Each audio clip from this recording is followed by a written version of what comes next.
नमस्कार, आप सभी का स्वागत है भारत 24 पर। मैं हूं आपके साथ पूर्णिमा मिश्रा। शाम के 6 बज चुके हैं और वक्त है दहाड़ का।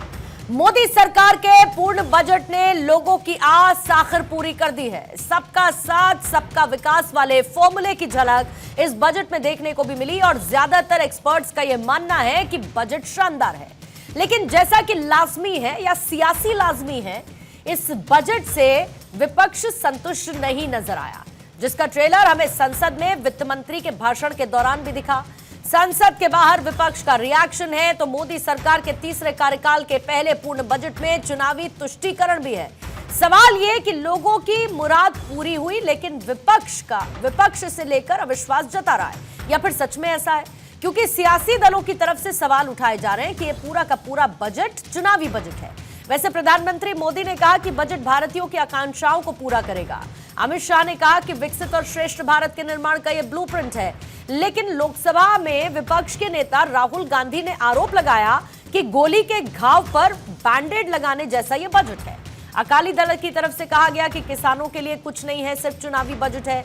लेकिन सबसे ज्यादा अगर कोई आज खुश है, जो सबसे ज्यादा बल्ले बल्ले महसूस कर रहा है, वो है मिडिल क्लास, जिसे लेकर दिल्ली में केजरीवाल अक्सर मोदी पर निशाना साधते रहे हैं। मिडिल क्लास को 12 लाख तक इनकम टैक्स पर राहत मिली है। युवा, शिक्षा, महिला, किसान और व्यापारी पर खास फोकस रहा। बिहार को बेशक ही स्पेशल पैकेज ना मिला हो, लेकिन इस बजट में बिहार के लिए कई सौगातें दी गई हैं। बहरहाल बजट आया, प्रधानमंत्री खुश हैं, सरकार खुश है, मंत्री खुश हैं, मिडिल क्लास खुश है, लोग भी खुश हैं, लेकिन विपक्ष ना खुश है। आइए सबसे पहले आपको सुनवा देते हैं वार पलटवार। 140 करोड़ भारतीयों की आकांक्षाओं का बजट है। यह हर भारतीय के सपनों को पूरा करने वाला बजट है। कई सेक्टर्स युवाओं के लिए खोल दिए हैं। सामान्य नागरिक विकसित भारत के मिशन को ड्राइव करने वाला है, एक फोर्स मल्टीप्लायर है। यह बजट सेविंग्स को बढ़ाएगा, इन्वेस्टमेंट को बढ़ाएगा, कंजम्पशन को बढ़ाएगा। I am now happy to announce that there will be no income tax payable up to income of 12 lakh rupees. A taxpayer in the new regime with an income of 12 lakh rupees will get a benefit of 80,000 rupees in tax, which is 100% of tax payable as per the existing rates. आपने 12 लाख लोगों के लिए taxes किया और आप हमको 10 लाख से 2 लाख बढ़ा दिया, और आप उसके बाद इधर जो 25 लाख वाले लोग हैं, अन लोग हैं, उसको आप 30%, 40% टैक्सेस को बढ़ाते चले गए। तो पैसा तो आप इस देश के जनता से ले ही रहे हो। ऐसा करेंगे, ऐसा होगा, कब होगा? ये चुनावी मौसम में बात होगी। माने इस साल है तो कुछ चुनाव में प्यार का नाम लेके लुभा लेना है। तो प्रतिक्रिया आपने सुन ली। जल्दी से आपको सवालों का जिक्र कर लेते हैं जिनके इर्द गिर्द करेंगे आज बजट को लेकर चर्चा। पहला सवाल यही कि मोदी 3.0 का बजट दिल्ली में बदलेगा समीकरण। मिडिल क्लास पर इन्वेस्टमेंट, दिल्ली बिहार में रिटर्न। मोदी सरकार का बजट बम्पर क्या दिखाएगा असर? बिहार से दिल्ली तक हवा, बजट का मैसेज किया। बजट पर विश्वास, 8 से 52 की पूरी होगी आस। हमारे साथ बीजेपी की प्रवक्ता चारू प्रज्ञा आपसे थोड़ी देर बाद मौजूद होंगी। कांग्रेस के प्रवक्ता ज्योति कुमार सिंह साहब हमारे साथ मौजूद हैं। अभिषेक वाजपेयी प्रवक्ता समाजवादी पार्टी के जुड़ेंगे। अनवर पाशा साहब हैं आरजेडी के प्रवक्ता, चर्चा का हिस्सा होंगे। सूर्य प्रकाश मैथिल साहब इस वक्त हमारे साथ राजनीतिक विश्लेषक के तौर पर स्टूडियो में मौजूद है, और आम आदमी पार्टी के प्रवक्ता सिद्धार्थ शर्मा भी हमारे साथ चर्चा में इस वक्त मौजूद है। आइए चर्चा की शुरुआत करते हैं। सिद्धार्थ शर्मा जी, आप ही के साथ शुरू करती हूँ, क्योंकि आप लोगों ने आरोप लगाया कि भाई ये जो सरकार है टैक्स टेररिज्म करती है, मिडिल क्लास को सिर्फ और सिर्फ टैक्स की आग में झोंकती है ये सरकार। आज बजट पेश हुआ सर, मिडिल क्लास तो बड़ी खुश है क्योंकि उन्हें टैक्स से राहत मिल गई। तो क्या आप भी कहेंगे ये सरकार टैक्स टेररिज्म कर रही है?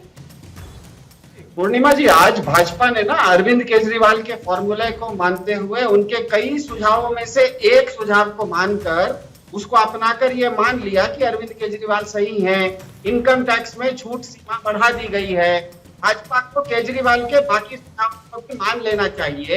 मध्यम वर्ग का लोन माफ कर दे, उन पर कारों और होम लोन का ईएमआई का बहुत ज्यादा बोझ है, किसानों का ऋण माफ कर दे, चुनिंदा दोस्त कॉर्पोरेट्स का माफ करने से क्या फायदा।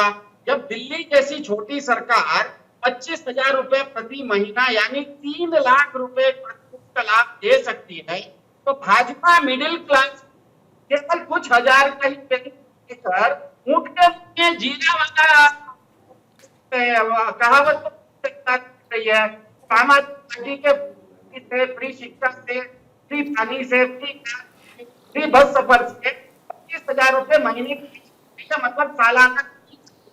दूसरी तरफ भाजपा सरकार कह रही है का जो सीमा है उसमें हम 30,000 40,000 की जो छूट दे रहे हैं, आप 1,000 रुपए ऊंट के मुंह में जीरा डाल रहे हैं महाराज। भारत की सबसे बड़ी सरकार है, कहते हैं कि दुनिया की सबसे बड़ी सरकार है, ये 30,000 रुपए का ऊंट के मुंह में जीरा क्या दे रहे हैं। 25,000 रुपए तो आम आदमी पार्टी जैसी सरकार एक महीना में दे रही है, एक साल में 3 लाख रुपए दे रही है। इसीलिए असल में ये बात ये है ना कि जैसे चुनाव है, अभी चुनाव के कारण बिहार को विशेष पैकेज दे दिया गया, बहुत अच्छी बातें देना भी चाहिए, उसका स्वागत है। पर दिल्ली में भी तो चुनाव होने जा रहा है। केंद्र सरकार को दिल्ली से प्रतिवर्ष 2.25 लाख करोड़ रुपया जाता है, वापस वो बदले में देता है 325 करोड़ रुपया। ये ऐसा ही है जैसे एक मेरे दादाजी हैं, वो मेरे महीने की सैलरी 2.25 लाख रुपए रख लेते हैं, मैं एक अच्छे बच्चे के तरह, पोते के तरह दादाजी को दे देता हूँ।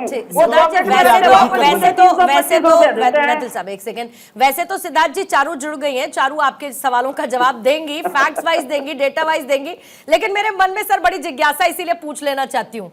सिद्धार्थ साहब, सैलरी तो मिलती होगी ना आपको? बिल्कुल सैलरी। तो सर आप पहले, माफी चाहूंगी ये निजी सवाल है, लेकिन पहले से ही आप 30% वाले स्लैब में हैं या उससे नीचे हैं सर? नहीं, मैं 30% से नीचे वाला हूं, मैं सैलरी तो हूं, लेकिन अब ये बताइए कि महीने के अगर आपके पास 5,000 या 7,000 रुपए तक बचते हैं तो खुश होंगे कि नहीं होंगे? सर दिल पर हाथ रखकर बताइएगा, बाकी छोड़ दीजिए। आज मैं दिल पे हाथ रख के कहता हूँ कि भाजपा 5,000 दे रही है, आम आदमी पार्टी वाले तो मुझको 25,000 रुपए महीने में दे रहे हैं, 3 लाख सालाना दे रहे हैं। मोदी जी कहते हैं 56 इंच के शेर हैं, तो विश्व गुरु हैं, तो उतने बड़े व्यक्ति अगर हैं तो वो मुझे ज्यादा न देते। अगर आम आदमी पार्टी 3 लाख का लाभ दे रही है तो हमको भाजपा से कम 6 लाख के लाभ की आकांक्षा थी, 30,000 रुपए दे रहे हैं। ठीक है चारू, मेहनत ऊंट के मुंह में आप जीरा दे रहे हैं, लेकिन मैं एक बात तो जानती हूँ, और ये बात मैं एक सैलरीड पर्सन की तरह कह रही हूं कि भाई जो मेहनत की कमाई होती है, जब वो मेहनत की कमाई सुबह से रात तक काम करने के बाद अगर आपकी जेब में रहे तो बड़ी खुशी होती है। अब मेरे पास दिल्ली सरकार का तो पैसा नहीं आता है, या किसी बिहार सरकार का या उत्तर प्रदेश सरकार मेरे को तो पैसा नहीं देती, तो मैं तो सैलरी पर डिपेंडेंट हूं, तो मेरा पैसा बचेगा तो मैं तो बहुत खुश हूं। लेकिन उसके बावजूद आप पर यह आरोप लग रहा है कि मिडिल क्लास को आपने राहत दी तो दी, लेकिन सीधा सीधा आप लोगों की कोशिश है कि 8 से 52 तक का सफर पूरा कर लें। मसलन ये कि दिल्ली चुनावों में आपको इसका फायदा मिले, और यही बात आम आदमी पार्टी के प्रवक्ता भी कह रहे हैं। चारू अनम्यूट करेंगे, आप अनम्यूट करेंगे। माफी चाहती हूँ। नमस्ते पूर्णिमा जी, और सभी दर्शकों को भी मेरा प्रणाम। मैं सबसे पहले शुभकामनाएं देना चाहती हूँ हमारी वित्त मंत्री निर्मला जी को, क्योंकि आज का जो बजट है वो सही मायने में एक ऐसा बजट है जिसको सब सेलिब्रेट कर रहे हैं। विपक्ष पार्टियों के नेता भी बोले कुछ भी अंदर से, लेकिन सब लोग बहुत ज्यादा खुश हैं। जब मध्यम वर्ग की हम बात करते हैं, जैसा आपने कहा, जो काम करने वाले लोग हैं, जो मिडिल क्लास लोग हैं, जो सैलरीड लोग हैं, उनके लिए सबसे बड़ी बात यही है कि उनकी सैलरी में से उनकी कितनी बचत हो रही है।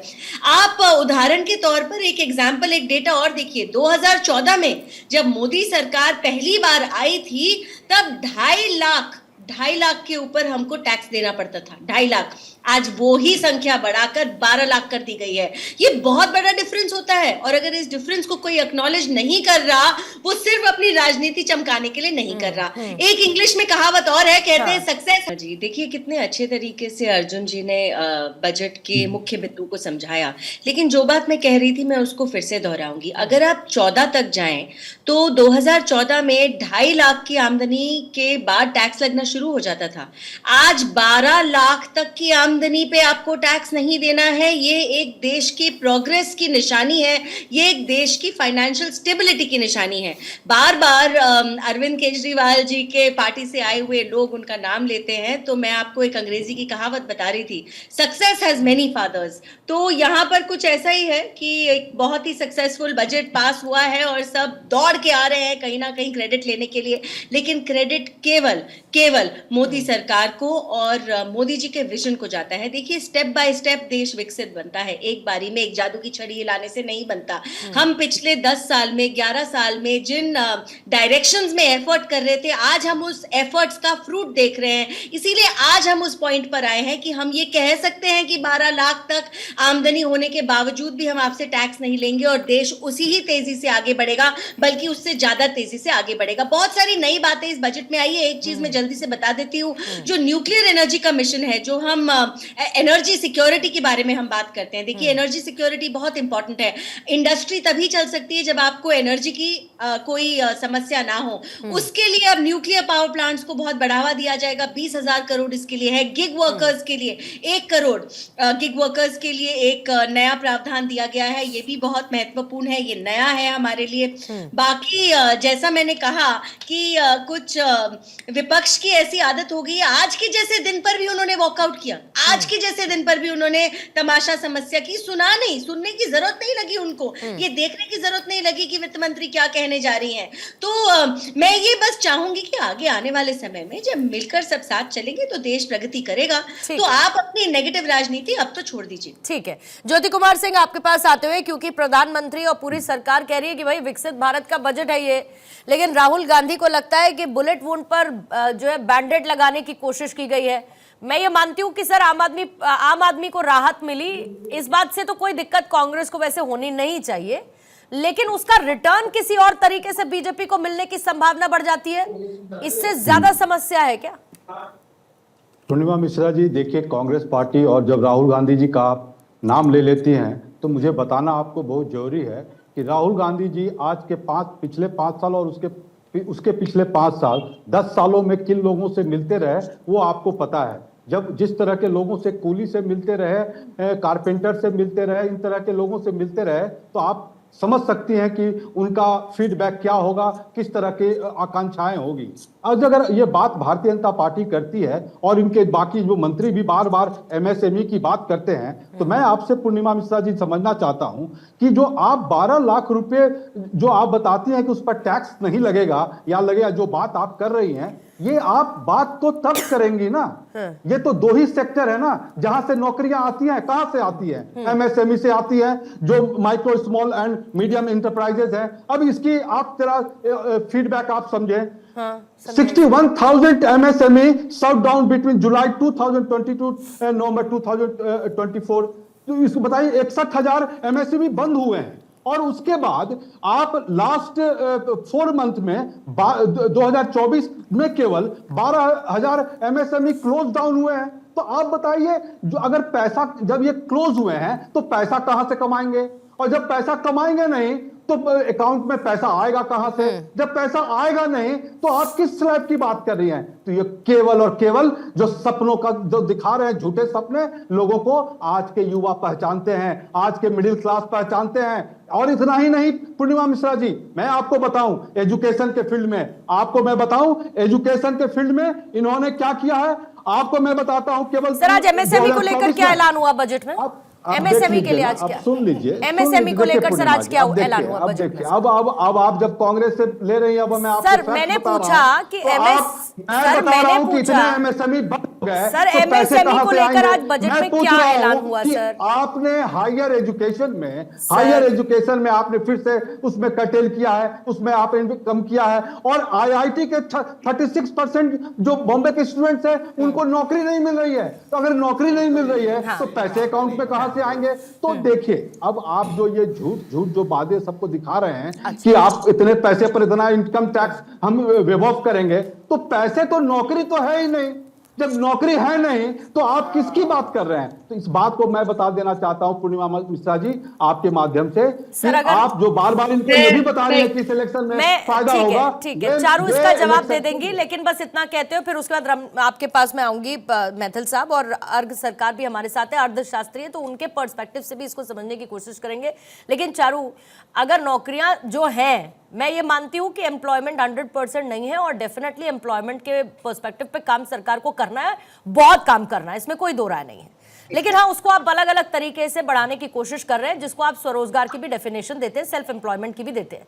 लेकिन अगर इनकम टैक्स देने वाले नहीं होते, नौकरी वाले नहीं होते, तो फिर तो सरकार के पास तो रेवेन्यू सोर्स ही नहीं होती।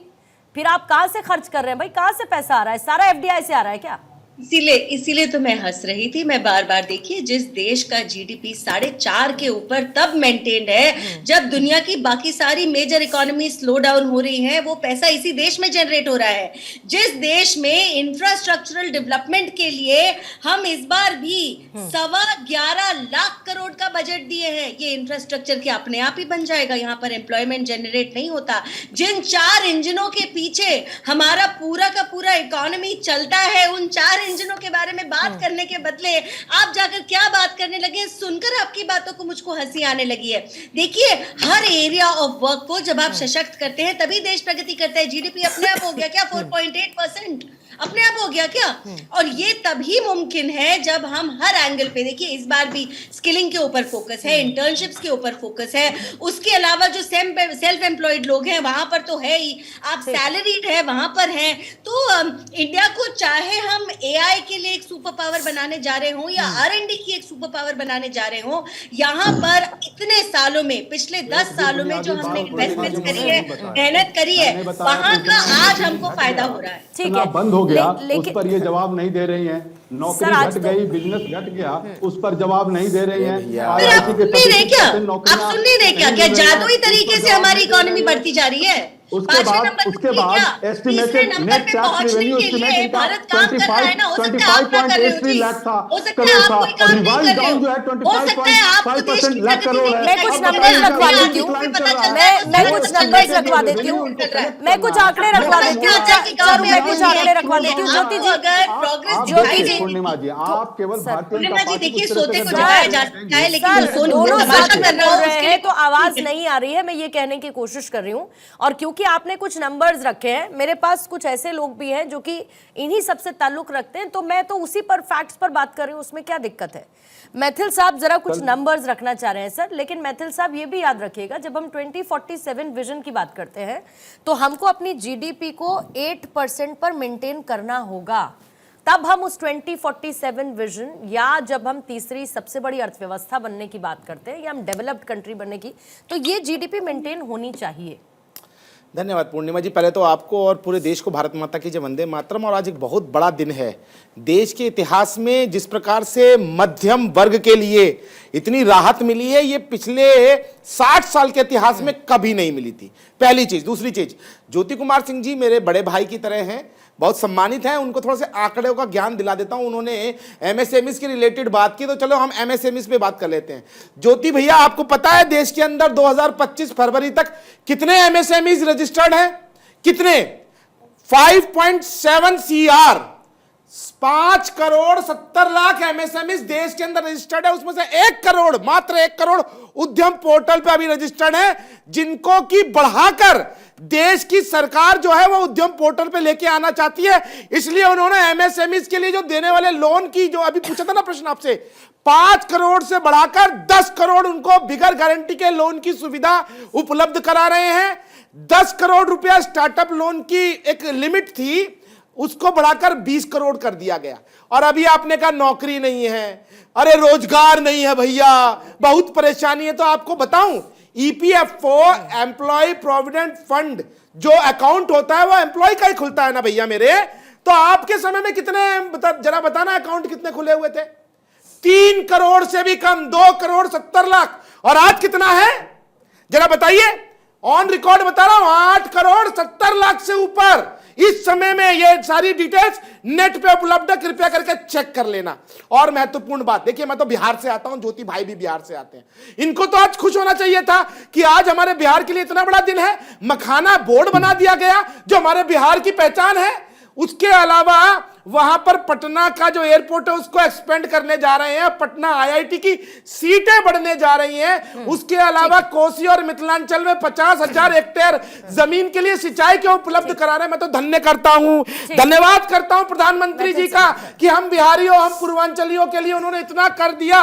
बिहार की जो अर्थव्यवस्था है उसके अंदर इंजेक्शन लगा दिया है उन्होंने, इंजेक्शन। मैं खुद बिहार के मिथिलांचल से आता हूं, मखाना कारोबारी इतना अनऑर्गेनाइज सेक्टर था। बिल्कुल ठीक बात है, हाँ, मैं जॉब ऑर्गेनाइज हो जाएगा वहां पर। ठीक है, मैं समझ रही हूँ, जाहिर बात है आपको उसकी खुशी होगी। आपने नंबर्स भी रख दिए जो अभी ज्योति जी कह रहे थे। और एक चीज मेरे पास 10 मिनट 10 सेकंड देखिए, मुर्गे को एक मुगालता होता है कि भैया जब तक वो बांग नहीं देगा वो सूर्योदय नहीं होगा। प्रधानमंत्री जी लगातार जनता के हित में काम किए जा रहे हैं और ये अपना पर्चा जो एडिटेड पर्चा वो दिखा रहा है। देखिए अरविंद केजरीवाल ने कहा था, अरे जमुना जी साफ कर नहीं पाए, 7,000 करोड़ रुपए आपके पास आते हुए, और सारा तुम खा गए। इकोनॉमिक्स के लिहाज से सर, इकोनॉमिक्स के लिहाज से समझना चाहती हूँ कि इकोनॉमिक्स के लिहाज से आप इस बजट को 10 में से कितने नंबर देते हैं? क्योंकि हमेशा हमने उस कड़वी गोली के बारे में सुना है, लेकिन आज ऐसा महसूस होता है कि शायद कुछ मुंह में मिठास देने की कोशिश की गई है। एक एज एन इकोनॉमिस्ट, इसको एज अर्थशास्त्री के तौर पर इसको आप कितने नंबर देते हैं सर? 10 में तो मैं पूरा 10 ही देंगे इसी बजट को। पहले में जनता बोलेंगे ये बजट पूरा जनता जनार्दन के लिए बजट है। एंड इसी बजट में कॉमन मैन को क्या उम्मीद था? हमने जॉब सीकर्स को और यूथ के लिए देखेंगे तो उनका उम्मीद था उनको जॉब क्रिएशन मिलेगा। कोई आदमी जो कोई नौकरी कर रहा है और जो सैलरी प्लस जो पीपल है उनका क्या उम्मीद था इसी बजट से? उनका उम्मीद था इनकम टैक्स में रिलीफ मिलेगा। और जो इंडस्ट्री स्टेक होल्डर है उनका क्या उम्मीद था इसी बजट में? इसी बजट में उनका उम्मीद था कोई सेक्टर स्पेसिफिक इंसेंटिव भी रहेगा और कोई इनकम टैक्स जो स्लैब होता है वहां पे रिलीफ मिलेगा। तो इसी बजट में हमारे सेंट्रल गवर्नमेंट सारे चीजों में ध्यान रखा था। At the same time job opportunity के बारे में हम बोलेंगे तो हम लोग जब कोई एम्प्लॉयर को साथ बात करता है, एम्प्लॉयर बोलता है उनका रिक्वायरमेंट का हिसाब से एम्प्लॉय नहीं मिल रहा है। एट द सेम टाइम जब हम लोग जॉब सीकर्स को साथ बात करता है, कभी कभी कुछ जॉब सीकर्स बोलता है उनका प्रोफाइल का हिसाब से जॉब नहीं मिलता है। ऐसा क्यों होता है? ऐसा नहीं है, हमारा इधर जॉब अपॉर्चुनिटी नहीं है, जॉब अपॉर्चुनिटी काफी है। And we are the 5th largest economy in the world. And इसी बजट से हमारा पूरा उम्मीद है very soon we will be the 3rd largest economy in the world. And problem कहां पे था? प्रॉब्लम ऐसा ही था, जितना सारे एम्प्लॉयर था उसी एम्प्लॉयर को पास कोई सेंट्रलाइज्ड डेटाबेस नहीं था जॉब सीकर्स का।